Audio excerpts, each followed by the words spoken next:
If you've been thinking about getting another certification because you want to make more money, qualify for better jobs, or pivot into a different career, this episode is for you. One of the questions I get asked all the time is, should I get this certification? And my answer is almost never yes or no. Because the better question is, how do you determine whether a certification is actually worth your time, money, and effort? Today, I'm going to walk you through the exact thought process I use when evaluating whether a certification is a smart career investment. So, the first question that I would ask myself is, what problem am I trying to solve? Right? Before you enroll in a certification training or program, you should get crystal clear on what you're hoping the certification will accomplish. Is your primary goal to try to earn more money? If it is, that's okay. Is it to change industries? Is it to be more competitive during your job search? Is it to get promoted within the current organization you're already in? Or are you simply feeling stuck and hoping another credential will help you get the momentum that you are missing? If you don't identify the problem first, it's difficult to know whether a certification is actually the right solution. I always say that it's equivalent to like getting in your car and going to a new location that you've never been and you don't have your GPS on. You just know that you need to get in your car because your car is your mode of transportation to get there, but you don't have any clues, any tools, any resources, any idea about where you're going. And it's the same type of thing in your career. In order to decide if something is a good decision as far as obtaining another certification, you got to be clear about where you're trying to go in your career. Where are you trying to go, not just for the short term, but also for the long term? Where are you trying to be in the in between? So you got to get crystal clear again about what is the problem you're trying to solve for, because it then determines the remedy that you choose, right? That's the same thing with picking a certification. A certification is not one size fits all. Each one does something different. Each one has a different like intended outcome. And in order to understand which one you should be chasing, you got to be clear on what problem are you trying to solve. The second question that needs answers is the certification required or simply preferred? And when I say simply preferred, I mean on the behalf of an employer, but also on the behalf of you. Because the truth is, a lot of people chase certifications because they prefer to have it in order to build more perceived validity and in turn as a way to try to silently build their confidence because now they have these letters after their name. So is the certification required or is it simply preferred? Because there's a big difference between something that is required to enter a profession or to land a specific job and something that simply looks nice on a resume, a nice to have, right?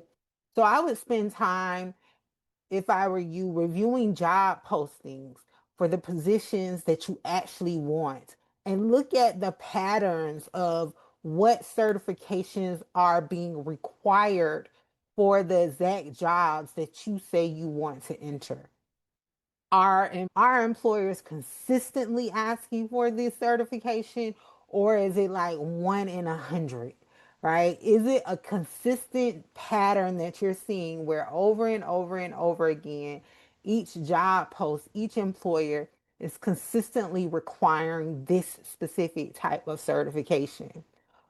Because the truth is that many people right now are chasing certifications simply because people on social media are recommending them, right? And there's a difference between a social media person recommending a certification or saying they went and got a certain certification and an employer telling you specifically that they require it, right? So your career decisions should be based on labor market demand, not popularity.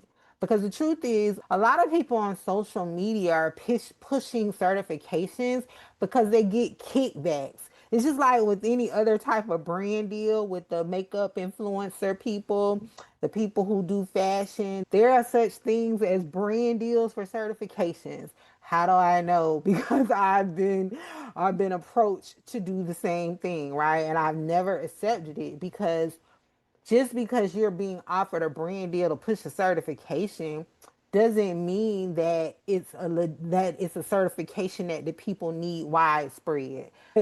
Your career decisions should be based on labor market demand, not on popularity, because you don't know people's intent. The third question that needs answers before you decide on a certification is, what is the return on investment? Okay. And when we're talking about this, I'm not just talking about dollars. I'm talking about your time, your energy, the your capacity, your resources, the time if you have a family, the time it will require you to be away from family, the time it will require you to be away from yourself, the time it will maybe require you to commute back and forth. What is the return on investment? Because every certification has a cost. Again, not just financially, but also in time, energy, and opportunity. What opportunities are you missing out on? What opportunities will you be privy to as a part of completing this certification? So ask yourself, what opportunities will this certification realistically create for me? How long will it take to recover the money, the time, the energy, the opportunities that I've invested? Could those same resources maybe be better spent gaining experience, building strategic relationships, developing another skill, or applying for jobs you're already qualified for? A certification is an investment, and every investment should have a reasonable expected return. I was watching something the other day and I was reminded of the business concept of sunk cost. And I name that because I've seen people do that. I've talked to social workers over the years, dozens of them, who say I knew 1 month in to paying for my supervision for licensure to be clinical that I didn't want to do it. But instead of me stopping and trying to pursue what I really wanted to do, I kept doing it. And my question is, why didn't you stop? And their response was, at that point, I had invested so much. I had went to school. I chose the clinical track. I did all of the things. I did all of my hours. And I'm now in the point of supervision. And it was like, I felt like I had invested too much. So I say all that to say, like, remember, a certification is an investment. And every investment should have a reasonable expected outcome. If you are investing your time in something and you know the outcome is not what you want it to be, is that a good investment? Or are you just trying to like stick with it because you've given it too much already? So those are the three questions that I would ask myself. So, what I encourage you to do is ask yourself the same questions. Before you enroll in another certification program, slow down, pump your brakes for a moment, and evaluate the decision strategically from a career lens, from a fact-based place and not your feelings, right? The goal isn't to collect credentials.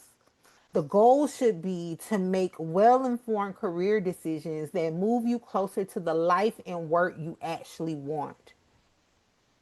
If this podcast episode helped you think differently about certifications, subscribe for more conversations about navigating your career with intention instead of simply following the next trend. That's why you have to be clear about what your end goal, what is your why, or are you doing this because all the people around you are doing the thing or because it's expected of you.